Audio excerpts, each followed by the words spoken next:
সাল 2023। ভারতে অনুষ্ঠিত ওয়ানডে বিশ্বকাপে তামিম ইকবালকে অনাকাঙ্ক্ষিতভাবে বাদ দেওয়া হয়। তখনকার অধিনায়ক সাকিব আল হাসান টিভি ইন্টারভিউতে তামিম ইকবালকে নিয়ে উস্কানিমূলক কথাবার্তা বলেন। তিনি আরও জানান, তাকে যদি 6 মাস সময় দেওয়া হয় তাহলে তিনি ওরকম 6টা ওপেনার তৈরি করে দিতে পারবেন। আসলে পাপ মানুষকে ছাড়ে না। 2024 সালে সিরাজের সরকার শেখ হাসিনার পতনের পর দেশের ক্রিকেট যেন উলটপালট হয়, তবে সাকিবেরও পরিণাম শেষ পর্যন্ত একেবারে দোরগোড়ায় দাঁড়িয়ে পড়ে। সাকিবের নামে হয় হত্যা মামলা, তবে যেটা সত্যি কিনা এখনও সেটা সঠিকভাবে জানা যায়নি।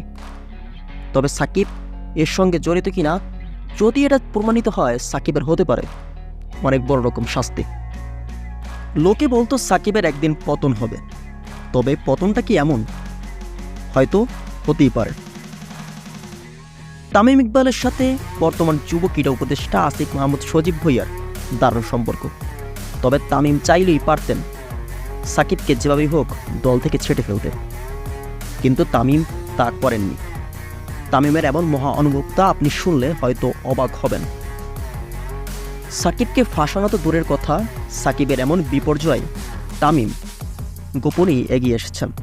চেষ্টা করছেন সাকিব যেন এমন মিথ্যা মামলায় না ফেসে যায়।